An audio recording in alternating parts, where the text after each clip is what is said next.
Hello, I'm Dr. Amanda Davis. I'm a licensed clinical psychologist and the Secretary of the Board for Youth Empowered to Prosper.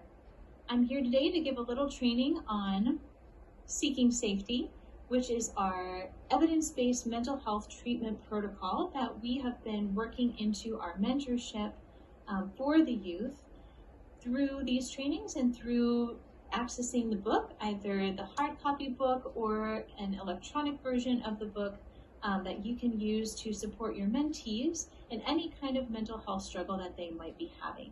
Seeking Safety was originally designed to help people with substance abuse and trauma, but it really has skills that apply widely across the board, as you will see as we cover today's topic, which is called safety. Safety is the core component of Seeking Safety, as you might imagine from its title, and it applies not only to physical safety, learning how to get out of unsafe situations physically, but also emotional safety, mental safety, and interpersonal safety. Let's jump right in. What you see here is the introductory worksheet in the Seeking Safety chapter called Safety. If you have the hard copy of the book, this is on page 101. I've highlighted two key parts of this worksheet. First, there's a statement on the first page that says, no matter what happens in your life, you can cope safely. What an important point to make to all of our mentees. The second page has this question: what is safety to you? This is a great discussion point and a really good jumping off place for really anything that you want to talk to your mentee about that you might notice in her life, where she might be making choices that aren't exactly safe for her emotionally, safe for her physically, or safe for her mentally. It might just be a great way to start to ask her, what does safety mean to her? What I'm showing you here are the first 2 pages of actually 5.5 pages of safe coping skills. These are great skills to review with your mentees.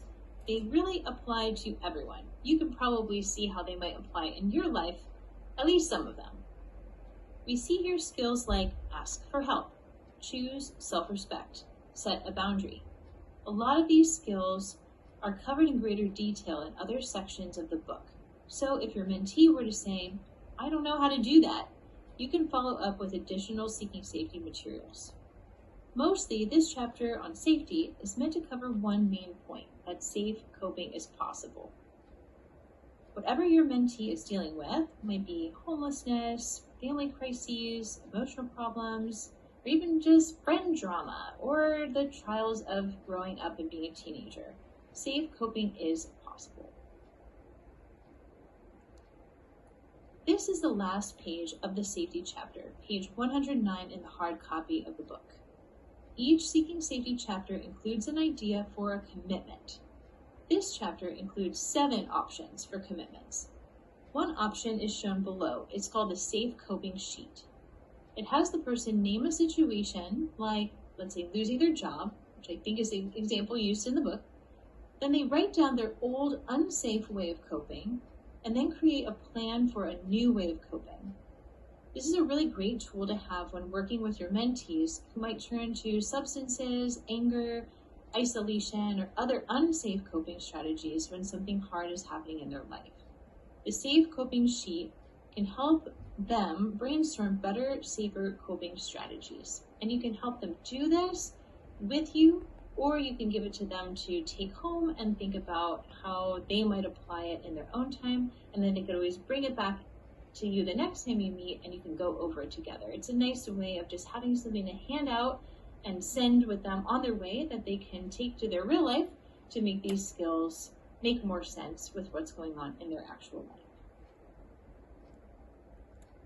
Thank you so much for joining this training today, and thank you so much for your service to all the mentees that we serve here in YEP. We are so grateful, and thank you for wanting to know more about Seeking Safety. On the next slide, you'll see my contact information. If you need any help implementing this program, or if you have any questions pertaining to mental health concerns with your mentees, I'm always happy to be available as a resource. Thank you very much.